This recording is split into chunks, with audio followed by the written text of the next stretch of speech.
आदाब नाजरीन, बहुत इस्तकबाल है। आप देख रहे हैं खबर खास। मैं हूं आपके साथ अबू हुरैरा। नाजरीन, मुल्क के बाज़ तंजीमें और शिद्दत पसंद ग्रुप्स आजकल एक नए ट्रेंड को फरोग देने के लिए कोशिश हैं। ये तंजीमें और ग्रुप्स अदालत और कानून के उसी फैसले के सामने सरे तस्लीम खम करना चाहती हैं और कर रही हैं जो फैसले इनके अपने मन मुताबिक होते हैं। जब अदालत को कोई फैसला इनके नजरियात से टकराने लगता है तो वो एक ही सुर में आस्था और रिवायात का पाठ पढ़ाने लग जाती हैं और ये तासुर देने की कोशिश करती हैं कि अदालत का फैसला इनके अकीदत पर कारी ज़र्ब है। लेकिन इन्हें जब लगता है कि अदालत का कोई फैसला इनके मकासद के हुसूल में मुआविन साबित हो सकता है तो वो अदालती फैसले और अदलिया के एहतराम की माला जपने लग जाते हैं। ये इन तंजीमों का ऐसा दोहरा मेयार है जिसकी नफी हर हकीकत पसंद आदमी करेगा। और सवाल यह भी उठता है कि आखिर इस तरह का दोहरा मेयार क्यों, और वो भी अदलिया को लेकर, जुडिशरी को लेकर। इस पर सवाल जरूर बनता है और सवाल जरूर उठता है कि अगर इस तरह का दोहरा मेयार और रवैया होगा तो फिर अदलिया का एहतराम कहां रह गया। आज इसी पूरे इशू पर हम बात करेंगे।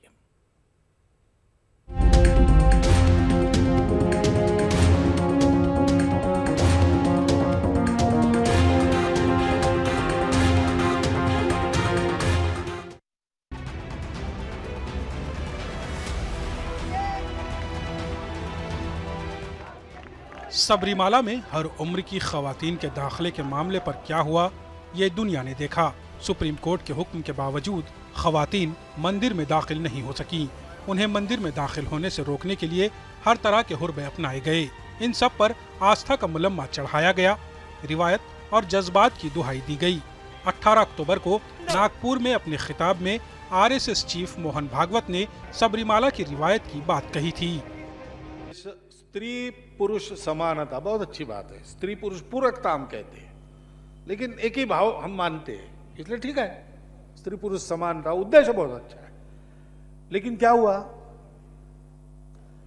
अरे भाई, बात करनी थी, मन बनाना था। इतने वर्षों से परंपरा चल रही है और वहां के लोग उसका पालन कर रहे हैं।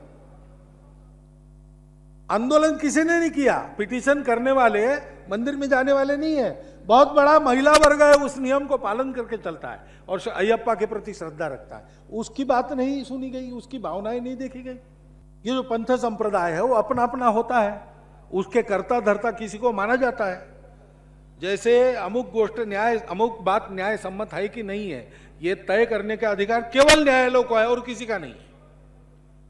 वैसे अमुक बात धर्म सम्मत है कि नहीं, ये उस धर्म में जो धर्माचार्य वो तय करते, उनसे बात होनी चाहिए।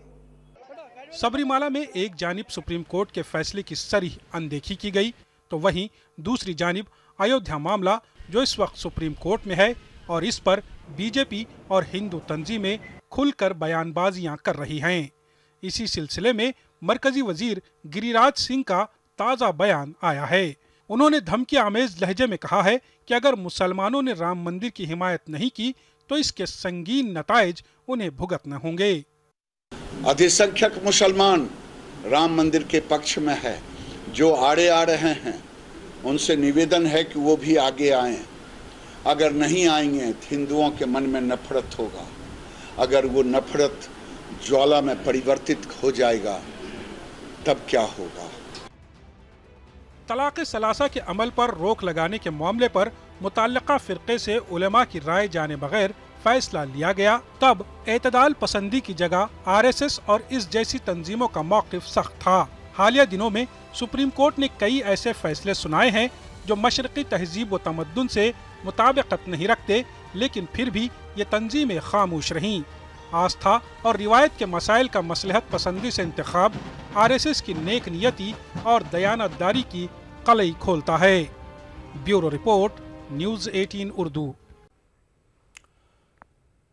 तो सवाल ये उठता है कि RSS की आखिर ये कौन सी मसलहत पसंदी है कि भाई जो फैसले अपने हक में हों तो उस पर एक तरह से कोर्ट की माला जपी जाती है, लेकिन अगर कोई फैसला अपने हक में नहीं है तो उसकी उतनी ही शिद्दत से मुखालफत की जाती है। और ये जाहिर सी बात है कि ये जो रवैया है ये एक तरह से सवाल खड़े करता है कि आखिर इसमें सुप्रीम कोर्ट की जो एक तरह से इज्जत होनी चाहिए वो इज्जत एक तरह से बाकी नहीं रह जाती है। आज आरएसएस की इसी मसलहत पसंदी को हम समझने की कोशिश करेंगे। खबर खास में 3 खास मेहमान इस वक्त हमारे साथ जुड़ गए हैं। बहुत जल्दी अपने पैनलिस्ट का हम आपसे तारुफ करा दें। हमारे साथ आरएसएस के विचारक संघ विचारक अशोक सिन्हा जी हमारे साथ जुड़े हुए हैं लखनऊ से। इसके अलावा असद खान फलाही साहब इस्लामिक स्कॉलर हैं, आप भी हमारे साथ जुड़े हुए हैं। और कांग्रेस तर्जुमान स्पोक्स पर्सन चरण सिंह सापरा भी हमारे साथ फोन लाइन पर जुड़े हुए हैं। अपने तीनों मेहमानों का हम बहुत इस्तकबाल करते हैं, वेलकम करते हैं। सबसे पहले अशोक सिन्हा जी आपसे ही शुरू करना चाहेंगे कि भाई आखिर ये कौन सा ट्रेंड आरएसएस अपना रही है? क्या कुछ मसलहत पसंदी आरएसएस की कि सुप्रीम कोर्ट का जो फैसला उसके हक में है वो तो बहुत अच्छा, लेकिन जो उसके हक में नहीं है उसकी उतनी ही मुखालिफत आखिर क्यों की जा रही है? सिन्हा जी। आरएसएस संपूर्ण भारतीय समाज के संगठन की जब बात करता है तो अपना हक और दूसरे का हक का प्रश्न ही नहीं उठता। यहां भारत में रहने वाला प्रत्येक व्यक्ति राष्ट्रीय स्वयंसेवक संघ के लिए मान्य है और वह उनके संगठन, उनके उन्नयन की बात करता है। तो ऐसा नहीं है कि आरएसएस किसी खास वर्ग का नुमाइंदा है और वह केवल उसके हक की बात करता है। जहां तक यहां बात है कि आरएसएस का सबरीमाला मंदिर का कोई हक एक साथ है ही नहीं है। सबरीमाला मंदिर एक आस्था और एक धार्मिक परंपरा का सवाल है और वह मंदिर वहां पर बहुत पुराना बना हुआ है। यह प्रथा 800 वर्षों से वहां चली आ रही थी। सह्याद्री की जो 18 पहाड़ियां हैं उनके बीच में एक घनघोर जंगल के बीच में एक अयप्पा मंदिर बना हुआ है। अयप्पा भगवान जो है वह शिव और विष्णु दोनों के पुत्र हैं और एक प्रकार से जो शैव संप्रदाय और लेकिन अशोक सिन्हा जी ज्यूडिशरी के सामने, अदलिया के सामने, अदालत के सामने आप आस्था की बात कहां करते हैं? अदालत के सामने अदालत तो आस्था से नहीं चलती ना भाई। अदालत में आस्था का प्रश्न हल हो ही नहीं सकता। यह प्रश्न परंपरा पर आधारित आस्था का है और यह अदालत का विषय ही नहीं होना चाहिए था। मगर उसमें कुछ तंजीमें गई थी वहां पर और वहां जाने के बाद उन्होंने जब रिट पिटीशन दाखिल किया तो उस पर अदालत ने इसको नारी स्वतंत्रता से जोड़ते हुए उस पर अपना फैसला दिया। परंतु इस फैसले में सभी अदालत का सम्मान करते हैं, हम भी अदालत का सम्मान करते हैं, हम भी संविधान का उतना ही सम्मान करते हैं और संविधान के अनुसार अदालत ने जो फैसला दिया है नहीं तो आरएसएस ने सम्मान कहां किया? उस पर विचार होना चाहिए। अरे अशोक सिन्हा जी, आरएसएस ने सम्मान कहां किया? मोहन भागवत जी ने आरएसएस के फैसले पर सवाल खड़े किए हैं। निर्णय का विरोध मोहन भागवत जी ने आरएसएस के फैसले पर सवाल खड़े किए हैं। ये सम्मान कहां हुआ? बस उनके बयान को जरा गौर से ध्यान से सुनिए। वो कह रहे हैं कि अदालत ने जो फैसला दिया नारी स्वतंत्रता को आधार बना करके वह स्वागत योग्य है, परंतु इसमें जो धार्मिक जो दल थे, जो वहां के पुजारी थे, जो वहां के परंपरा को मानने वाले लोग थे, वहां की महिलाएं थी, उनकी बात नहीं सुनी गई और इसका अदालत को उनकी बात भी सुननी चाहिए कि 800 वर्षों की परंपरा यह सीधे जो चली आ रही है उसके पीछे कोई आधार होगा और वैज्ञानिक आधार होगा। हमारे यहाँ तो सब मिथ कुछ नहीं है, सब विज्ञान पर आधारित है। और वहां पर जो वो एकनिष्ठ ब्रह्मचारी अयप्पा जी हैं और उनके मंदिर में 41 दिन का व्रत रखा जाता है, सर पर नैवेद्य लेके जाया जाता है और 18 सीढ़ी चढ़ करके और उसे चढ़ाया जाता है। तो अब इसमें 41 दिन के अंदर एक वैज्ञानिक अवधारणा है कि महिलाओं को जो नहीं, वो तो देखिए आस्था का मामला है, वो रिवायत का मामला है, आस्था का मामला है, वो ठीक है अपनी जगह। लेकिन जो कोर्ट का फैसला था उसकी अनदेखी की गई। उस पर मोहन भागवत जी ने भी नुक्ताचीनी की, उसकी अनदेखी की गई। असद खान फलाही जी, मौजूदा वक्त में सुप्रीम कोर्ट के जो फैसले आ रहे हैं उस पर जिस तरह से नुक्ताचीनी हो रही है, चाहे सबरीमाला या अनदेखी कह लीजिए, सबरीमाला का मामला हो या फिर बाबरी मस्जिद का पूरा मामला जो कि राम मंदिर का मामला सुप्रीम कोर्ट में चल रहा है और उसके बाद आरएसएस चीफ की तरफ से अल्टीमेटम देना कि उस पर कानून लाया जाए, कैसे देखते हैं आरएसएस के मसलहत पसंदी को? देखिए अबू हुरैरा साहब, पहली बात, अदालत के फैसले के ऊपर तबसरा करने का सबका हक होता है। कोई भी उस पर तबसरा कर सकता है। लेकिन जहां तक सबरीमाला के केस का सवाल है, सबरीमाला में कोर्ट ने आर्टिकल 14 को सामने रखते हुए कि इसका वायलेशन हो रहा है, इसलिए वहां पे महिलाओं को जाने की इजाज़त दी। अब अगर इस फैसले को हम मानने नहीं मानेंगे और इस फैसले का हम स्वागत नहीं करेंगे, तो जो अभी अयोध्या विवाद सब जुडिस है सुप्रीम कोर्ट के अंदर, जब उसका फैसला आएगा तो दोनों ही कम्युनिटी में से कोई ना कोई इसी तरह के बयान सामने आएंगे और वो कहीं ना कहीं कोर्ट की अवमानना होगी। और आने वाले दिनों में कहीं ना कहीं मुझे ऐसा लगता है कि सुप्रीम कोर्ट के जो फैसले आने वाले, खास करके बाबरी मस्जिद और राम मंदिर को लेकर, उसका इम्पैक्ट इस फैसले को सामने रखते हुए बहुत ज्यादा होगा। सबरीमाला के अंदर और आरएसएस की अपनी सुविधा के हिसाब से जिन फैसलों का वो स्वागत करना चाहते हैं करते हैं, जिन पे लगता है उनको कि हमें तबसरा करना चाहिए। अभी जैसे हमारे एक पैनलिस्ट कह रहे थे कि आरएसएस जो है किसी एक व्यक्ति की विचारधारा नहीं है या किसी हिंदुस्तान में रहने वाले तमाम लोगों की है। इनको 90 साल लग गई ये बात समझने में कि हिंदुस्तान के अंदर हिंदू सिर्फ मुसलमान नहीं है, वो हिंदू ही नहीं है, हिंदुस्तान जो है मुसलमानों के बिना अधूरा है। तभी पिछले महीने आरएसएस के जो चीफ हैं प्रमुख मोहन भागवत जी, उनको कहना पड़ा कि हिंदुत्व का मतलब सिर्फ हिंदू नहीं है और हिंदुत्व अधूरा है हमारे मुसलमानों के बिना। तो मुद्दतों बाद चला उन पे हमारा जादू, मुद्दतों बाद हमें बात बनानी आई। अच्छी बात है कि वो हिंदुस्तान की संस्कृति, हिंदुस्तान की तहजीब, हिंदुस्तान की भाषाएं, हिंदुस्तान की और मुख्तलिफ 9 किस्म के लोग जो रहते हैं यहाँ पर, उन सबको एक साथ लेके चलने की बात कर रहे हैं। ये मसलियत पसंदी कह लीजिए या वक्त के हिसाब से अपने आप को बदलना कहते हैं। Progress without change is impossible, change is inevitable. बदलाव हमारी ज़िंदगी में आता है और इसको हम रोक नहीं सकते। इसी तरीके से किसी भी विचारधारा को आगे ले जाने के लिए उसके अंदर कुछ तब्दीलियां करनी ज़रूरी होती हैं। उसी को सामने रखते हुए आरएसएस और इस तरह की दूसरी तंजीमें भी अपने अंदर तब्दीलियां ला रही हैं, जो हम देख रहे हैं।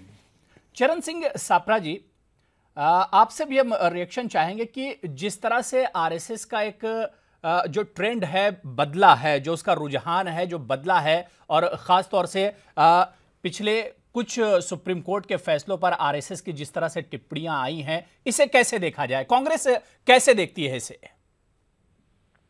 देखिए, आरएसएस का जिस तरह से आप बोल रहे हैं कि कुछ बदला सा चेहरा लग रहा है या उनके विचार बदले हैं, मुझे लगता है कि ये एक मात्र नौटंकी है। क्योंकि अगर आज ही आप गिरिराज सिंह का वक्तव्य देखें, देखिए गिरिराज सिंह, इनका रिमोट कंट्रोल जो है वो आरएसएस के पास ही है और आरएसएस कहती है कि इंक्लूसिव राजनीति होनी चाहिए, नरेंद्र मोदी कहते हैं सबका साथ सबका विकास, और फिर गिरिराज सिंह मुसलमान समुदाय को ओपनली धमकाते हैं। तो ये कहीं ना कहीं नजर आता है कि या तो आरएसएस महज नौटंकी कर रही है, नरेंद्र मोदी जी के जो वक्तव्य है वो केवल जुमले हैं, लोगों की दिशा भूल कर रहे हैं, इस तरह से ये सारी चीजें नजर आती हैं। नहीं तो फिर गिरिराज सिंह के ऊपर ये लोग एक्शन क्यों नहीं लेते हैं? गिरिराज सिंह एक हैबिचुअल ऑफेंडर है, बार बार वो इस तरह के वक्तव्य करते हैं और हिंदू मुसलमान डिवाइड करने की राजनीति करते हैं। ये पोलराइजेशन करने का मामला शुरू हुआ है क्योंकि ये 1 महीने बाद 3-5 राज्यों के चुनाव हैं और 6 महीने बाद या 5 महीने बाद लोकसभा के चुनाव हैं। आरएसएस को क्या पहले सोए हुए थे आदरणीय मोहन भागवत जी? 2014 में क्यों नहीं कहा कि कानून लाना चाहिए? 2015 में क्यों नहीं कहा कि ऑर्डिनेंस लाना चाहिए? 16 में नहीं कहा, 17 में नहीं कहा? तब कहते थे कि कोर्ट जो निर्णय देगा राम जन्मभूमि पर वो हमको मान्य होगा। और आज जब चुनाव नजदीक आ गए हैं तो ये कानून लाने की बात करते हैं। तो ये यू टर्न की जो पॉलिटिक्स है इनकी, जो पॉलिटिक्स ऑफ कन्वीनियंस है कि जिस तरह से माहौल हो उस तरह से बदल लो, अब इनको पता है कि विकास के आधार पर इनको वोट नहीं मिलेगी, तो ये इसको पोलराइज करना चाहते हैं, ध्रुवीकरण करना चाहते हैं और ध्रुवीकरण के माध्यम से ये 2019 का चुनाव जो है वो जीतना चाहते हैं। अशोक सिन्हा जी, जी अशोक सिन्हा जी, सच्चाई यही है क्या आरएसएस की? जी, जो यू टर्न लिया आरएसएस ने, जो उसने जो अपना ट्रेंड बदला है कुछ हालिया दिनों में, क्या वाकई में सच्चाई यही है जो सापरा जी बता रहे हैं? आपने अभी अपने एंकरिंग में कहा कि 90 साल लग गए आरएसएस को मुसलमानों को समझने में, तो मैं आपको बता दूं, नहीं, ये असद साहब ने कहा, हमारे एक और पैनलिस्ट हैं जी, पहले हुई, नंबर 1, और वो सच्चाई भी है जी। नंबर 2, संघ को, मुसलमानों को समझने की आवश्यकता नहीं थी, क्योंकि उसी समय सभी भारतीय समाज को समझ करके ही संघ की स्थापना हुई थी और कहीं आरएसएस ने यू टर्न नहीं लिया है। जो विचारधारा 1925 में थी वही विचारधारा आज है। मैं सिर्फ यह कहता हूं मुसलमानों को इस विचारधारा को समझने में 90 साल लग गए, जिसके कारण से वो एक सेमिनार में वही बात दोहराया उन्होंने जो 1925 में संघ के संस्थापक ने कही थी। मुसलमानों को लेकर ये स्टेटमेंट दिया हो। मेरा एक सवाल है इनसे, अबू हुरैरा साहब, ये जो कह रहे हैं कि 1925 से लेके सभी देखिए, हमारे लिए मुसलमान गैर नहीं है और सीधी सीधी से बात है, वो हिंदुस्तान के हैं और सबके पूर्वज एक ही हैं। हमारे और मुसलमान हो कोई भी, सबके पूर्वज एक हैं, सबका डीएनए एक है। लेकिन अशोक सिन्हा जी, गिरिराज तो ये बात नहीं मानते हैं ना। गिरिराज जैसे लीडर तो इस तरह की बात नहीं मानते हैं कि हिंदुस्तान मुसलमान के और हिंदुस्तान अपने हैं, मुसलमान अपने हैं। चलिए मैं इसका भी उत्तर दे दूं कि सापरा साहब ने अभी जो बातें कही, तो मैं यही कहूंगा उनके जवाब में कि जाकी रही भावना जैसी, हरी मूरत देखी तिन तैसी। जब राजनीतिज्ञ राजनीति के ऊपर कुछ सोचता ही नहीं, समाज क्या है, राष्ट्र क्या है, दुनिया क्या है, वो वोट देखता है और राजनीति और चुनाव देखता है। तो चुनाव और वोट के नजरिए से यह बात सापरा साहब की सही हो सकती है, मगर मैं समझता हूं कि अगर देश हित के दृष्टि से अगर इसको देखा जाए तो ये मसला ऐसा नहीं है जैसा सापरा साहब सोच रहे हैं। जी नहीं, देखिए एक बात बता दें स्पष्ट सापरा साहब, अगर आरएसएस चुनाव का दृष्टि से काम करती होती तो आपके नेहरू जी उसको 26 जनवरी का परेड में न बुलाए होते। शास्त्री जी ने सर्वदलीय बैठक में बुलाया होता। सबसे राय बात लेकर के और तमाम देश के जितने भी कार्य हुए उसमें आरएसएस को आमंत्रित किया गया, आपकी पार्टी ने किया है। तो ऐसा नहीं है कि हम आपको कोई गैर समझते हैं, हम आपको भी अपना समझते हैं। ये जो स्टेटमेंट मोहन भागवत जी का अभी आया है, ये 2014, 15, 16, 17 में क्यों नहीं आया? इस पे जवाब दीजिए ना, भाषण मत दीजिए। नहीं, समस्या यहाँ सबरीमाला अयप्पा मंदिर का हो रहा है सापरा साहब, आप तो उसको राम मंदिर पे खींच के ले गए और राम मंदिर भी आस्था का विषय है। मैं सबरीमला से आगे पूछ रहा हूँ कि 2015 तो आप आगे पहुंच गए तो सुन लीजिए।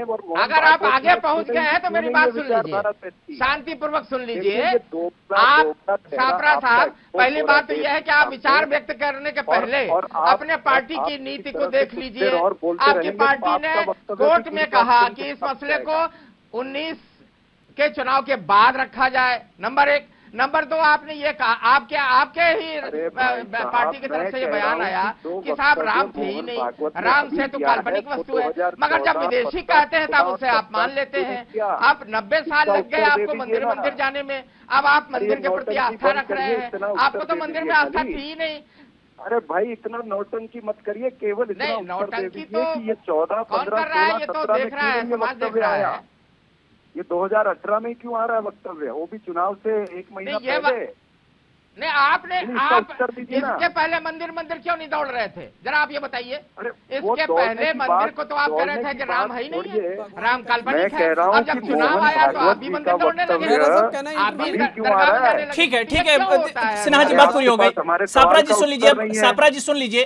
ठीक है जी, असद साहब को सवाल आप करना चाह रहे थे जी। का उत्तर नहीं है।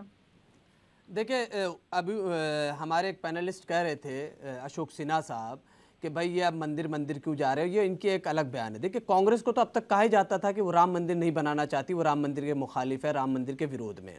लेकिन पिछले 4.5 साल से ये लोग सत्ता में बैठे हैं जिन्होंने वादा किया था देश की जनता से कि अगर हमें फुल मेजॉरिटी के साथ, ओवरवेलमिंग मेजॉरिटी के साथ केंद्र में और राज्य में हमारे को सरकार बनाने का मौका मिलेगा तो हम आपको राम मंदिर बना कर देंगे। अब 4.5 साल गुजर जाने के बाद अब इनको याद आ रहा है वो वादा जो इन्होंने जनता से किया था 2014 में भी और उससे पहले भी, जिसकी बुनियाद पे इनकी पूरी पार्टी खड़ी हुई कि हम भारत की जनता को। तो अब तो मुझे गालिब साहब का वो शेर याद आ रहा है जो अब ये दोबारा कह रहे हैं कि मंदिर हम ही बनाएंगे, अबू हुरैरा साहब, कि तेरे वादे पे जिए हम, तेरे वादे पे मरे हम, खुशी से मर न जाते गर एतबार होता। तो अब जनता को इनके वादों पे एतबार नहीं रहा। अब ये कितना ही वादा करें कि हम बना कर देंगे, ये एक्सपोज्ड हो चुके हैं, बैकफुट पर हैं इस वक्त। ना तो इन्होंने आर्टिकल 370 बात हटाने की बात की, ना वो दे पाए। इन्होंने कहा था कि हम यूनिफॉर्म सिविल कोड लाएंगे, वो नहीं दे पाए। इन्होंने कहा था कि हम राम मंदिर बना के देंगे, वो भी नहीं दे पाए। और दूसरे मुद्दे तो भूल जाइए, अभी मैं दूसरे मुद्दे पे जाऊंगा, वो पॉलिटिकल इश्यूज हो जाएंगे कि महंगाई, रोजगार, सड़कें, बिजली, पानी, स्मार्ट सिटीज, स्मार्ट विलेजेस, बेहतरीन ट्रेनें, बेहतरीन शिक्षाएं, बेहतरीन स्वास्थ्य सेवाएं, वो दूसरी सेकेंडरी में आ जाइए। जो बुनियादी इनके मैनिफेस्टो के अंदर जो चीजें मौजूद थी, जिसका इन्होंने बहुत ही नहीं, तो भाई मैनिफेस्टो पे काम जब होगा ना, जब आरएसएस का एजेंडा खत्म होगा। अभी सरकार तो आरएसएस के एजेंडे पर काम कर रही है। सिन्हा जी जल्दी से जवाब दीजिए असद साहब का। आरएसएस तो कहती है कि सरकार हमसे राय मशवरा लेती है, सरकार हमसे जो है कहीं जरूरत होती है तो हमसे मार्गदर्शन के तौर पे हमसे अगर कहीं राय की जरूरत होती है तो हम देते हैं। आरएसएस तो कहते हैं। ठीक है, सिन्हा जी जल्दी से जवाब दे दीजिए, आप कुछ रिएक्शन देना चाह रहे थे। मैं समझता हूं कि जितनी बातें अभी हमारे भाई ने कही, वो ऐसा लग रहा था जैसे मुझे वो भाजपा का प्रवक्ता मान रहे हैं और भाजपा के मैनिफेस्टो की बात हमसे पूछ रहे हैं। तो मैं आपसे साफ साफ स्पष्ट कर दूं कि राम मंदिर का विषय आज से नहीं है, 500 वर्षों से यह संघर्ष चल रहा है। 67 बार इस पे युद्ध हो चुका है, 900 से अधिक लोगों की जानें जा चुकी हैं और यह निरंतर मांग करता रहा है राष्ट्रीय स्वयंसेवक संघ कि राम लला का जहां जन्म हुआ है, रामकोट, जहां पर इस एक ढांचा खड़ा था, वही जन्म स्थान है और वह हमारी आस्था का प्रश्न है, वहां मंदिर बनना चाहिए। तो इसके लिए मांग तो हम बराबर करते रहे। अब ये चुनाव की दृष्टि से अगर उसको जोड़ के देखा जाएगा तो चुनाव तो हर साल होते हैं, तो हर समय चुनाव होते रहते हैं। तो मगर ये मांग हमारी है और हमने भी अपनी मांग रखी है। चुनाव के समय राजनेता आते हैं जनता के पास। देशमुख साहब को जानते हैं आप? नानाजी देशमुख साहब को जानते हैं, जो आरएसएस थिंकर हैं, जो आरएसएस के टॉप ब्रास लीडर हैं? उन्होंने क्या कहा था? उन्होंने कहा 6 दिसंबर के लिए कि it was the saddest day of my life. आप शहाबुद्दीन को जानते हैं? अरे सर आप सुन तो लीजिए, मैं सैयद शहाबुद्दीन साहब वर्ष मेरे लीडर नहीं थे। हमारी बात सुनिए, वो मेरे लीडर नहीं है, वो मेरे लीडर नहीं है, वो मेरे तंजीम के लीडर नहीं है, वर्ष 1991, वो मेरे तंजीम के लीडर नहीं है। मैं आपके आरएसएस, आप या तो आप कहिए कि आप आरएसएस के थिंकर नहीं है। सबसे बड़े बड़े नेता, अरे सर वो मेरी तंजीम से नहीं है। आप सुनेंगे मेरी बात, पहले आप मेरी बात सुनिए। With all due respect sir, kindly have a patience to listen also, please listen. उन्होंने वादा किया, Ashok Sinha ji, with all due respect, kindly आप मेरी बात सुन लें, उसके बाद आप अपनी बात रखिएगा, मैं सुनूंगा आपकी बात। वहां मंदिर का ढांचा था तो हम वो जमीन स्वतः हिंदुओं को दे देंगे। आपने माना क्या? आपने माना क्या? सभी मुसलमान के नेता गए। नानाजी देशमुख जी ने क्या कहा? उन्होंने कहा कि ये एक it was the unfortunate demolishing of Babri Masjid. Nanaji Deshmukh का स्टेटमेंट है ये, मेरा स्टेटमेंट नहीं है, ये मेरी किसी तंजीम का स्टेटमेंट नहीं है। मस्जिद बना है तो हम मस्जिद की जमीन दे देंगे। अरे आप पहले अपने सापरा जी का भी रिएक्शन हम ले लेते हैं। ठीक है सापरा जी, आप क्या कहना चाह रहे हैं? मैं ये कह रहा हूँ कि आरएसएस और भारतीय जनता पार्टी की नीति और नियत दोनों में खोट है। ये मंदिर वही बनाएंगे, हम सब चाहते हैं कि मंदिर बनना चाहता है, बनना चाहिए, लेकिन ये कहते हैं मंदिर वही बनाएंगे, तारीख नहीं बताएंगे, केवल वोट बटोरने का काम ये करना चाहते हैं।